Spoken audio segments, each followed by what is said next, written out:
আসসালামু আলাইকুম রহমতুল্লাহি বারাকাতু। আশা করি মহান আল্লাহ রব্বুল আলামিনের অশেষ রহমতে আপনারা সকলেই ভালো আছেন। মহানবী সাল্লাল্লাহু আলাইহি সাল্লাতু ওয়াসসালাম জাগ্রত অবস্থায় জিব্রাইল আলাইহিস সালাতু ওয়াসসালাম ও মিকাইল আলাইহিস সালাতু ওয়াসসালামের সঙ্গে বিশেষ বহন বোরাকের মাধ্যমে মেরাজের রাতে সফর করেন। তিনি মসজিদুল হারাম থেকে মসজিদুল আকসা হয়ে প্রথম আসমানে গমন করেন। এরপর ধারাবাহিকভাবে সপ্তম আসমান এবং সিদরাতুল মুনতাহা পর্যন্ত এবং সেখান থেকে একাকী রফরফ বাহনে আরশে আজিম পর্যন্ত ভ্রমণ করে মহান আল্লাহ রব্বুল আলামিনের সঙ্গে সাক্ষাৎ লাভ করেন। পাশাপাশি জান্নাত জাহান্নাম পরিদর্শন করে পৃথিবীতে ফিরে আসেন। ইসলামে মেরাজের বিশেষ গুরুত্ব আছে, কেননা এই মেরাজের মাধ্যমে ইসলাম ধর্মের পঞ্চম স্তরের দ্বিতীয় স্তর অর্থাৎ নামাজ মুসলমানদের জন্য ফরজ বিধান হিসেবে নির্ধারিত হয় এবং দৈনিক 5 ওয়াক্ত নামাজের বিধান নির্দিষ্ট করা হয়। হিজরতের পূর্বের কথা, এক রাতে আল্লাহ রাসূল সাল্লাল্লাহু আলাইহি সাল্লাতু ওয়াসসালাম শুয়েছিলেন। চন্দ্রাছন্দ চোখ দুটো মুদে এসেছে, তবে তার হৃদয় ছিল জাগ্রত। এরই মাঝে আগমন করলেন হযরত জিবরাইল আলাইহিস সালাতু ওয়াসসালাম। তিনি নবীজিকে উঠিয়ে নিয়ে গেলেন জমজমের নিকট। একটি স্বর্ণের পেয়ালা নিয়ে আসা হলো। তা ছিল ঈমান ও হিকমতের পূর্ণ, তাতে জমজমের পানি। জিবরাইল আলাইহিস সালাতু ওয়াসসালাম নবীজির বক্ষ মোবারক বিদীর্ণ করলেন, বের করে আনলেন নবীজির হৃদয়।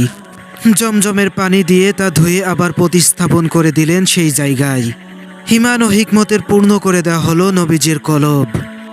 এরপর আনা হলো নবীজিকে বহন করার জন্য সাওয়ারি। প্রাণীটি গাধার চেয়েও বড় এবং ঘোড়ার থেকেও ছোট। তার নাম ছিল বোরাক এবং রং ছিল সাদা। এটা এতটাই ক্ষিপ্রগতির যার এক একটি কদম পরে দৃষ্টির শেষ সীমায় নাই গিয়ে। এভাবে নবী সাল্লাল্লাহু আলাইহি সাল্লাতু ওয়াসসালাম মুহূর্তেই পৌঁছে গেলেন বাইতুল মুকাদ্দাসে। বোরাককে বেঁধে রাখা হলো পাথর দিয়ে। নবীজি সেখানেই 2 রাকাত নামাজ আদায় করলেন। নামাজ পড়ে বের হবার সময় জিবরাইল আলাইহিস সালাতু ওয়াসসালাম নবীজির সামনে 2টি পেয়ালা পেশ করলেন, একটি দুধের অপরটি শরাবের। নবীজি দুধের পেয়ালা গ্রহণ করলেন। নবীজি মদের পেয়ালা নেয়ার পরিবর্তে দুধের পেয়ালা গ্রহণ করায় জিবরাইল আলাইহিস সালাতু ওয়াসসালাম বলেন, আপনি যদি মদের পেয়ালা নিতেন তাহলে আপনার উম্মত বিভ্রান্ত হয়ে পড়ত। এরপর শুরু হলো ঊর্ধ্ব জগতের সফর। জিবরাইল নবীজিকে নিয়ে চললেন।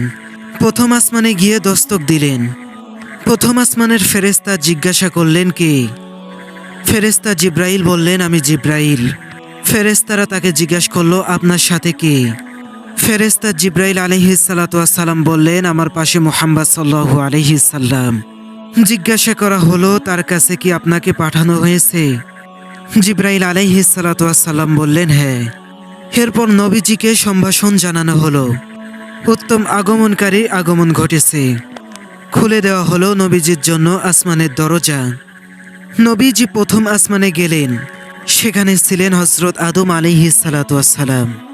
জিবরাইল আলাইহিস সালাতু ওয়াসসালাম পরিচয় করিয়ে দিলেন। নবীজি আদমকে সালাম দিলেন। বাবা আদম সালামের জবাব দিলেন। নবীজিকে সাদর অভিবাদন জানালেন। নেককার পুত্র, নেককার নবী। হযরত আদম আলাইহিস সালাতু ওয়াসসালাম নবীজির জন্য দোয়া করলেন। এরপর নবীজিকে উঠতে থাকলেন দ্বিতীয় আসমানের দিকে। সেখানেও দরজা খুলতে প্রথম আসমানের মতো জিজ্ঞাসাবাদ করা হলো। এরপর নবীজিকে ইস্তেকবাল করা হলো। নবীজি সেখানে দেখতে পেলেন 2 খালাতো ভাই হযরত ঈসা আলাইহিস সালাতু ওয়াসসালাম ও ইয়াহইয়া আলাইহিস সালাতু ওয়াসসালামকে। তাদের সাথে নবীজির সালাম বিনিময় হলো। তারা নবীজিকে স্বাগত জানালেন। তারা নবীজির জন্য দোয়া করলেন। এরপর নবীজিকে তৃতীয় আসমানের দিকে নিয়ে যাওয়া হলো।